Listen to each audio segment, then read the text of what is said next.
आदरणीय नरेंद्र भाई का ये सबसे बड़ा साइंस सेंटर जिसके विजन से शुरू हुआ है और आज मुझे खुशी है कि वर्ल्ड का सबसे बड़ा साइंस सेंटर ये हमारे अहमदाबाद में नरेंद्र भाई, सरदार पटेल और गांधी जी के गुजरात में बना हुआ है।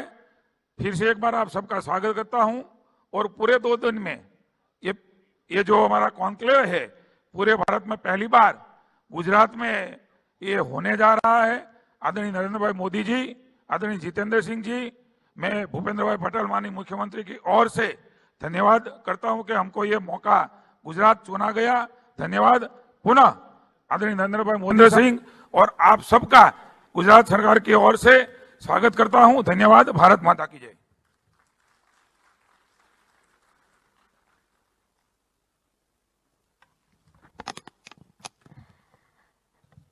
Thank you so much, sir. Moving ahead, may I now request and invite Dr. Jitendra Singh Ji, Honorable Union Minister of Science and Technology, Earth Sciences Department of Atomic Energy and Space, to please welcome us all.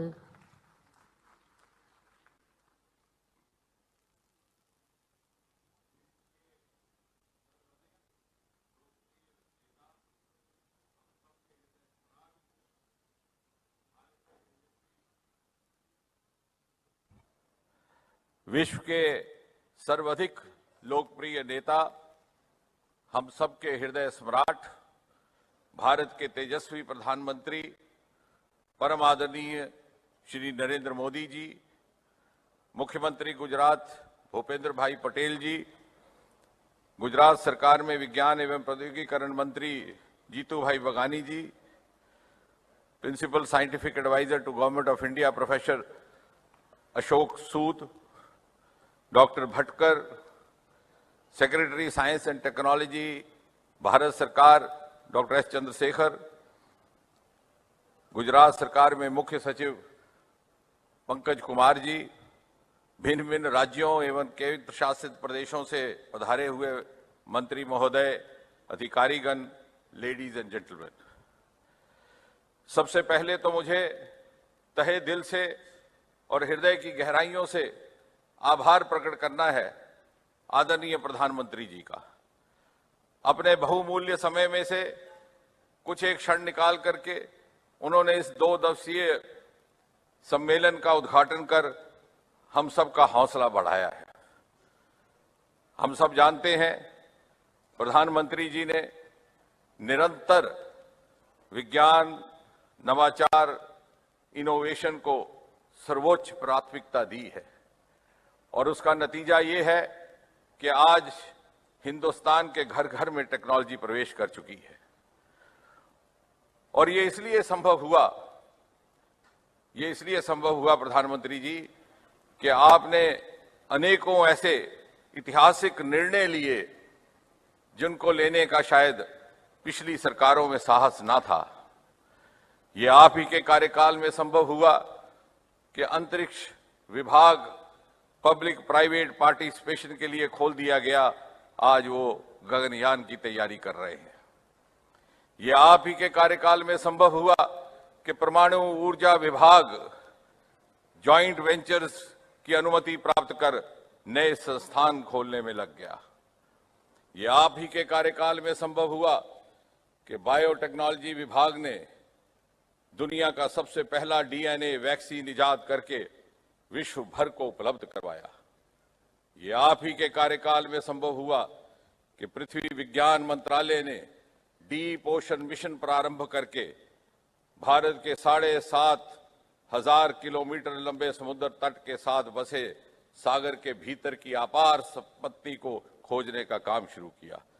और ये भी आप ही के कार्यकाल में संभव हुआ कि मात्र 350 स्टार्टअप्स की संख्या बढ़कर के 75,000 का आंकड़ा पार कर गई और हिंदुस्तान को दुनिया के पहले 3 स्टार्टअप इकोसिस्टम्स में शुमार किया गया।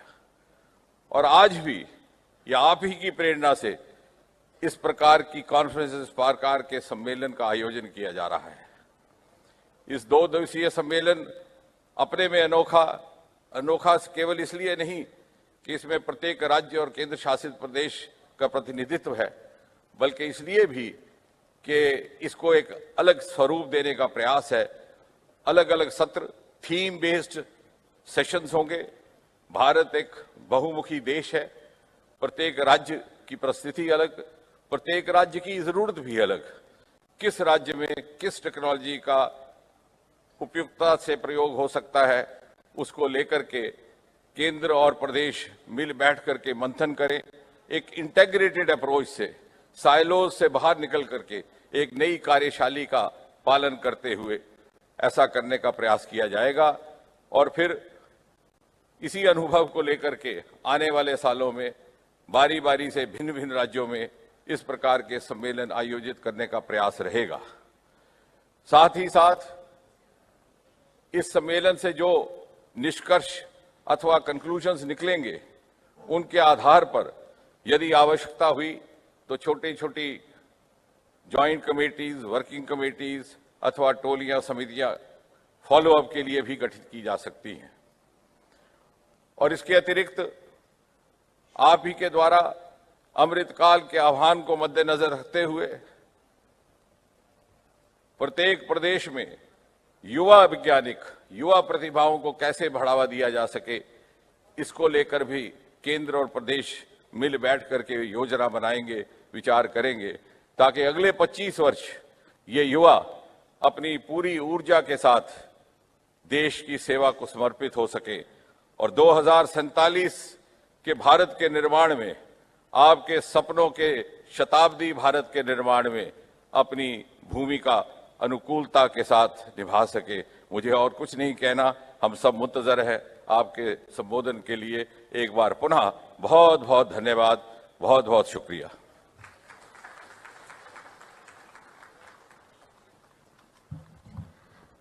बहुत बहुत शुक्रिया हम सभी का आज यहाँ पे स्वागत करने के लिए। आगे बढ़ते हुए मैं गुजरात राज्य के वरिष्ठ मुख्यमंत्री माननीय श्री भूपेंद्र भाई पटेल जी से निवेदन करूंगी कि वे सभा को संबोधित करें।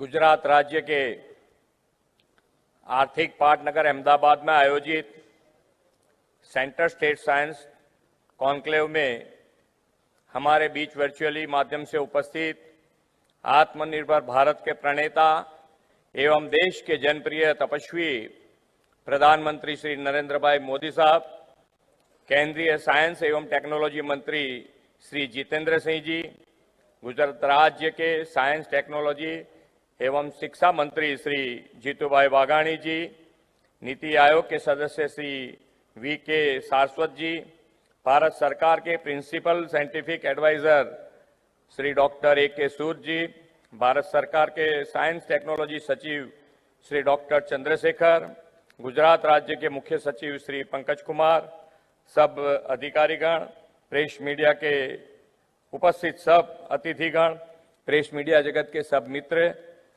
आप सभी को मेरा नमस्कार। Science technology and innovation vision 2047 में अग्रसर बने रहने के लिए यह सेंटर स्टेट साइंस कॉन्क्लेव का आयोजन किया गया है। आदरणीय प्रधानमंत्री श्री नरेंद्र भाई मोदी जी के मार्गदर्शन और प्रेरणा से देश में इस प्रकार की कॉन्क्लेव पहली बार आयोजित किया जा रहा है। इस कॉन्क्लेव में science and technology, climate change, water, energy, digital health infrastructure, agriculture और अन्य विषयों पर चर्चा करने के लिए केंद्र और राज्य सरकार के मंत्री एवं उच्च अधिकारी एक मंच पर एकत्रित हुए हैं। हमारे माननीय प्रधानमंत्री श्री नरेंद्र भाई मोदी जी ने आजादी के अमृत काल में भारत को एक विकसित राष्ट्र बनाने का महत्वाकांक्षी लक्ष्य रखा है। इस सपने को साकार करने के लिए यह जरूरी है कि हम राष्ट्र के विकास के लिए साइंस एंड टेक्नोलॉजी आधारित होलिस्टिक अप्रोच अपनाएं। यह हमारे लिए हर्ष की बात के यह कॉन्क्लेव गुजरात साइंस सिटी में आयोजित किया जा रहा है। गुजरात साइंस सिटी माननीय प्रधानमंत्री जी का एक ड्रीम प्रोजेक्ट है और विश्व स्तर के सर्वश्रेष्ठ साइंस पार्कों में से एक है। गुजरात सरकार द्वारा साइंस सिटी के माध्यम से समाज को विज्ञान से जोड़ने का कार्य किया जा रहा है। हमारी सरकार विज्ञान विषय के प्रसार और लोकप्रियता के लिए कई साहसिक कदम उठा रही है। जुलाई 2021 में साइंस सिटी के इस परिसर में नई एक्वाटिक गैलरी, रोबोटिक गैलरी और नेचर पार्क का उद्घाटन माननीय प्रधानमंत्री श्री नरेंद्र भाई मोदी जी के कर कमलों से किया गया है। इन नए आकर्षणों के आरंभ के बाद एक वर्ष में लगभग 12 लाख से अधिक लोगों ने साइंस सिटी की मुलाकात ली है।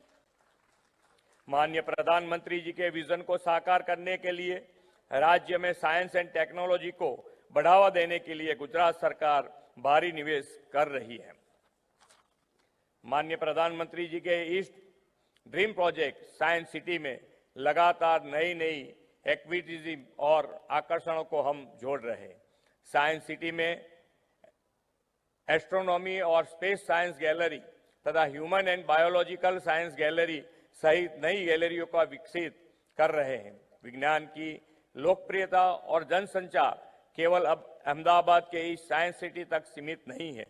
पिछले ही महीने 28 अगस्त को माननीय प्रधानमंत्री जी ने भुज में रीजनल साइंस सेंटर का शुभारंभ किया है।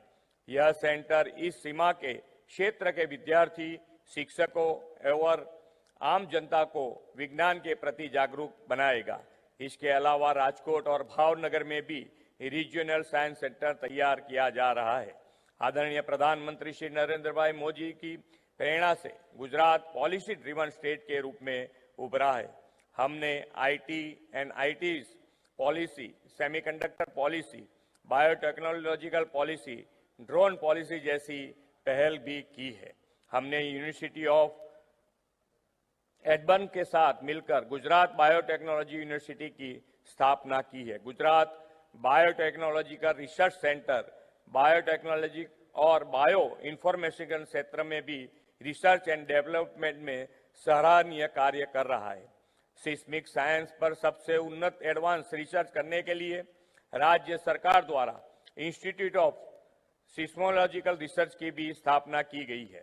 माननीय प्रधानमंत्री श्री नरेंद्र भाई मोदी जी के नेतृत्व में गुजरात की हमारी सरकार युवा पीढ़ी के लिए राज्य में ज्ञान आधारित साइंस एंड टेक्नोलॉजी इकोसिस्टम का निर्माण कर रही है। साथ ही हमारी डबल इंजन सरकार में एम्प्लॉयमेंट जनरेशन एंड इनोवेशन को भी प्रोत्साहन दिया जा रहा है। मुझे ये बताते हुए गर्व हो रहा है कि भारत के स्टार्टअप रैंकिंग में गुजरात पिछले 3 सालों से लगातार प्रथम नंबर पर रहा है।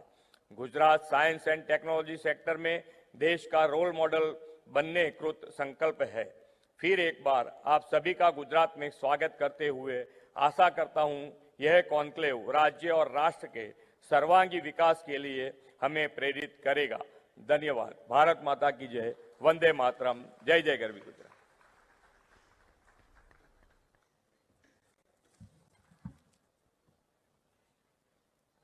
ये सभी अचीवमेंट्स और कोलैबोरेशंस के लिए हार्दिक बधाइयां। और आगे बढ़ते हुए हमारे साथ वीडियो कॉन्फ्रेंसिंग के माध्यम से जुड़े भारत के लोकप्रिय माननीय प्रधानमंत्री श्री नरेंद्र मोदी जी से मैं निवेदन करूंगी कि सभा को संबोधित करें।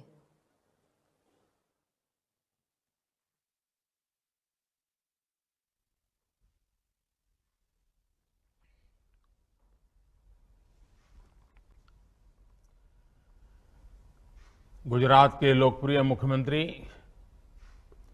श्री भूपेंद्र भाई पटेल, केंद्रीय मंत्रिमंडल में मेरे साथी डॉक्टर जितेंद्र सिंह जी, विभिन्न राज्य सरकारों के मंत्रीगण, स्टार्टअप की दुनिया से जुड़े सभी साथियों, विद्यार्थी मित्र, अन्य महानुभाव, देवी और सज्जनों, सेंटर स्टेट साइंस कॉन्क्लेव इस महत्वपूर्ण समारोह में मैं आप सबका स्वागत भी करता हूं, अभिनंदन भी करता हूं। आज के नए भारत में सबका प्रयास की जिस भावना को लेकर हम चल रहे हैं, ये आयोजन उसका एक जीवंत उदाहरण है।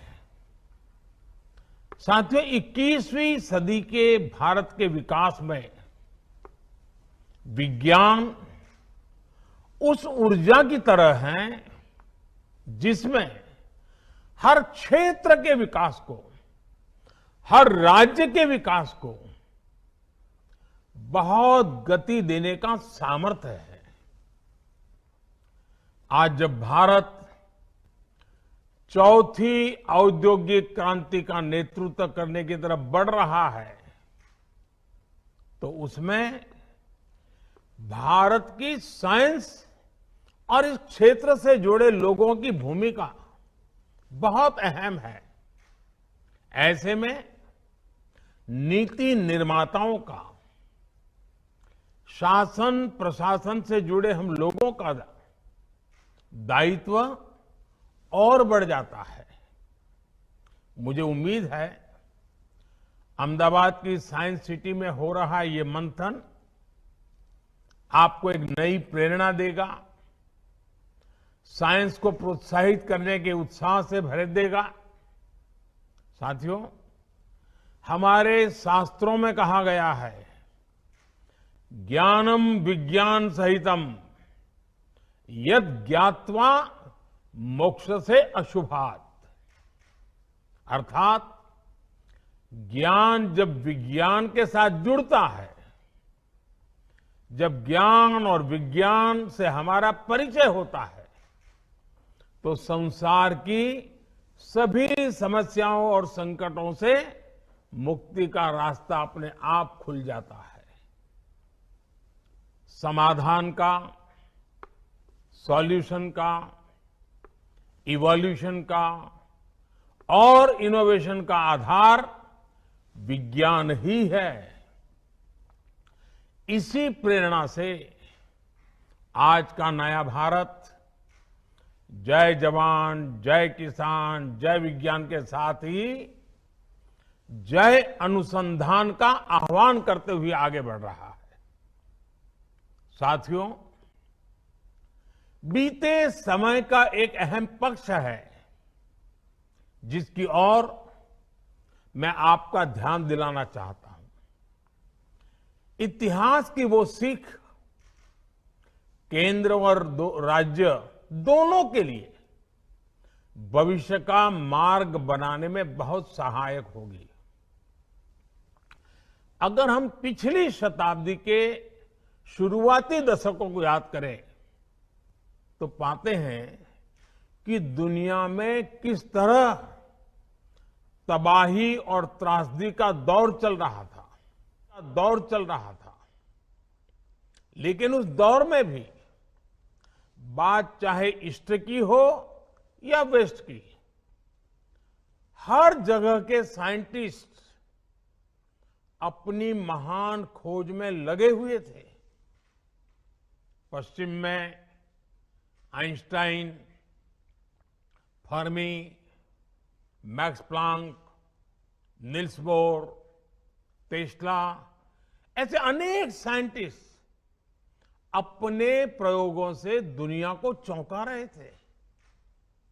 उसी दौर में सीवी रमन, जगदीश चंद्र बोस, सत्येंद्र नाथ बोस, मेघनाथ साहा, एस चंद्रशेखर, वैसे अनगिनत वैज्ञानिक अपनी नई नई खोज सामने लेकर के आ रहे थे। इन सभी वैज्ञानिकों ने भविष्य को बेहतर बनाने के कई रास्ते खोज दिए, लेकिन ईस्ट और वेस्ट के बीच एक बड़ा अंतर ये रहा कि हमने अपने वैज्ञानिकों के काम को उतना सेलिब्रेट नहीं किया जितना किया जाना चाहिए था। इस वजह से साइंस को लेकर हमारे समाज के एक बड़े हिस्से में उदासीनता का भाव पैदा हो गया। एक बात हमें याद रखनी चाहिए कि जब हम कला को सेलिब्रेट करते हैं तो हम और नए कलाकारों को प्रेरणा भी देते हैं, पैदा भी करते हैं।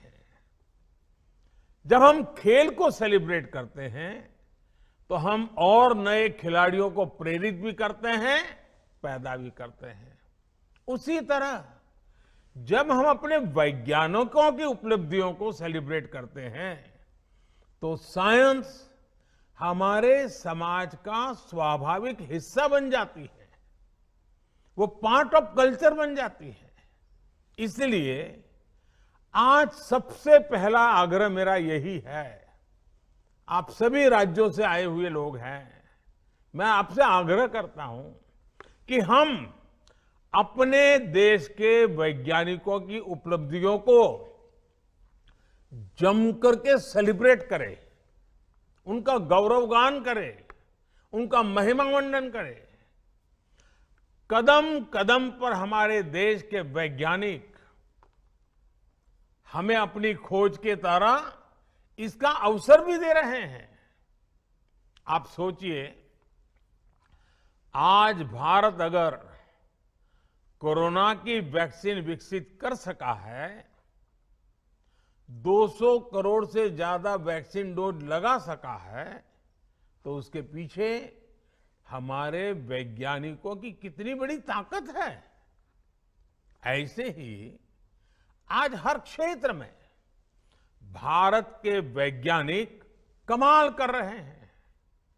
भारत के वैज्ञानिकों की हर छोटी बड़ी उपलब्धि को सेलिब्रेट करने से देश में साइंस के प्रति जो रुझान पैदा होगा वो इस अमृत काल में हमारी बहुत मदद करेगा। साथियों, मुझे खुशी है कि हमारी सरकार साइंस बेस्ड डेवलपमेंट की सोच के साथ आगे बढ़ रही है। 2014 के बाद से साइंस और टेक्नोलॉजी के क्षेत्र में इन्वेस्टमेंट में भी काफी वृद्धि की गई है। सरकार के प्रयासों से आज भारत ग्लोबल इनोवेशन इंडेक्स में 46वें स्थान पर है, 46। जबकि 2015 में भारत 81 नंबर पर था, 81। इतने कम समय में हम 81 से 46 तक आए हैं, लेकिन यहां रुकना नहीं है, अभी और ऊपर जाना है। आज भारत में रिकॉर्ड संख्या में पेटेंट हो रहे हैं, नए नए इनोवेशन हो रहे हैं। आप भी देख रहे हैं कि आज इस कॉन्क्लेव में इतने सारे स्टार्टअप साइंस के सेक्टर से हमारे यहां आए हैं। देश में स्टार्टअप की लहर बता रही है कि बदलाव कितनी तेजी से आ रहा है। साथियों, आज की युवा पीढ़ी के डीएनए में ही साइंस, टेक्नोलॉजी और इनोवेशन, उसके प्रति रुझान है। वो बहुत तेजी से टेक्नोलॉजी को एडॉप्ट करता है। हमें इस युवा पीढ़ी को पूरी शक्ति से सपोर्ट करना है। आज के नए भारत में युवा पीढ़ी के लिए रिसर्च और इनोवेशन के क्षेत्र में नए सेक्टर बन रहे हैं, नए सेक्टर खुल रहे हैं। स्पेस मिशन हो, डीप ओशन मिशन हो, नेशनल सुपर कंप्यूटिंग मिशन हो, सेमीकंडक्टर मिशन हो, मिशन हाइड्रोजन हो, ड्रोन टेक्नोलॉजी हो, ऐसे अनेक अभियानों पर तेजी से काम चल रहा है। नई नेशनल एजुकेशन पॉलिसी में इस बात पर खास जोर दिया गया है कि विद्यार्थी को उसकी मातृभाषा में साइंस और टेक्नोलॉजी की शिक्षा उपलब्ध हो सके। साथियों, इस अमृत काल में भारत को रिसर्च और इनोवेशन का ग्लोबल सेंटर बनाने के लिए हम सब ने एक साथ मिलकर के अनेक मोर्चों पर काम करना है। अपनी साइंस और टेक्नोलॉजी से जुड़ी रिसर्च को हमें लोकल स्तर पर लेकर जाना है। आज समय की मांग है कि हर राज्य अपनी स्थानीय समस्याओं के हिसाब से स्थानीय समाधान तैयार करने के लिए इनोवेशन पर बल दे। अब जैसे कंस्ट्रक्शन का ही उदाहरण लीजिए। जो टेक्नोलॉजी हिमालय के क्षेत्रों में उपयुक्त है, वो जरूरी नहीं है कि पश्चिमी घाट में भी उतनी ही प्रभावी हो। रेगिस्तान की अपनी चुनौतियां हैं, तो तटीय इलाकों की अपनी समस्याएं हैं। इसलिए आज हम अफोर्डेबल हाउसिंग के लिए भी लाइट हाउस प्रोजेक्ट पर काम कर रहे हैं, जिनमें कई तकनीकों का उपयोग हो रहा है, उसको आजमाया जा रहा है। इसी प्रकार क्लाइमेट रेजिलियंस क्रॉप्स, उसको लेकर भी जितना लोकल होंगे उतने ही बेहतर समाधान दे पाएंगे।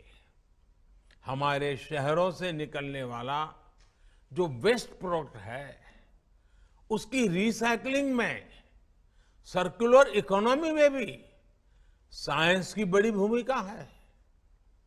ऐसी हर चुनौती से निपटने के लिए ये आवश्यक है कि हर राज्य साइंस, इनोवेशन और टेक्नोलॉजी से जुड़ी आधुनिक पॉलिसी का निर्माण करे, उस पर अमल करे। साथियों, सरकार के तौर पर हमें अपने साइंटिस्ट के साथ ज्यादा से ज्यादा कोऑपरेट और कोलैबोरेट करना होगा। इसी से देश में साइंटिफिक मॉडर्निटी का माहौल बढ़ेगा।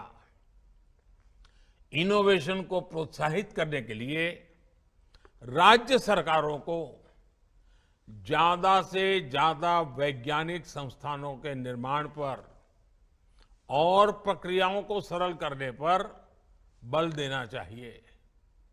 राज्यों में जो उच्च शिक्षा के संस्थान है, उनमें इनोवेशन लैब्स की संख्या भी बढ़ाई जानी चाहिए। आजकल हाइपर स्पेशलाइजेशन का दौर चल रहा है। राज्यों में अंतर्राष्ट्रीय स्तर की स्पेशलिस्ट लेबोरेटरीज की स्थापना की जा रही है। उसकी आवश्यकता भी बहुत है। इसमें केंद्र के स्तर पर, राष्ट्रीय संस्थानों के एक्सपर्टाइज के स्तर पर राज्यों ही हर तरह से मदद के लिए हमारी सरकार तत्पर है। स्कूलों में साइंस की आधुनिक लैब्स के साथ साथ अटल टिंकरिंग लैब्स के निर्माण के अभियान को भी हमें तेज करना है। साथियों, राज्यों में राष्ट्रीय स्तर के अनेक वैज्ञानिक संस्थान होते हैं, नेशनल लेबोरेटरीज भी होती हैं। इनमें के सामर्थ्य का लाभ, इनकी एक्सपर्टाइज का पूरा लाभ भी राज्यों को उठाना चाहिए। हमें अपने साइंस से जुड़े संस्थानों को साइलोज की स्थिति से भी बाहर निकालना होगा। राज्य के सामर्थ्य और संसाधनों के बेहतर इस्तेमाल के लिए सभी वैज्ञानिक संस्थानों का ऑप्टिमम यूटिलाइजेशन उतना ही आवश्यक है। आपको अपने राज्य में ऐसे कार्यक्रमों की संख्या में भी वृद्धि करनी चाहिए, जो ग्रासरूट लेवल पर साइंस और टेक्नोलॉजी को लेकर हम सबको आगे बढ़ाते हो। लेकिन इसमें भी हमें एक बात का ध्यान रखना है अब जैसे कई राज्यों में साइंस मेले होते हैं, साइंस फेस्टिवल होता है, लेकिन ये भी सच है कि उसमें बहुत सारे स्कूल हिस्सा ही नहीं लेते हैं। हमें इसके कारणों पर काम करना चाहिए। ज्यादा से ज्यादा स्कूलों को साइंस फेस्टिवल का हिस्सा बनाना चाहिए। आप सभी मंत्री साथियों को मेरा ये भी सुझाव है कि अपने राज्य के साथ ही दूसरे राज्यों के साइंस करिकुलम पर भी बारीक नजर रखें। दूसरे राज्यों में जो कुछ अच्छा है उसे आप अपने यहां दोहरा सकते हैं। देश में साइंस को बढ़ावा देने के लिए हर राज्य में साइंस और टेक्नोलॉजी से जुड़े इंफ्रास्ट्रक्चर का निर्माण भी उतना ही आवश्यक है।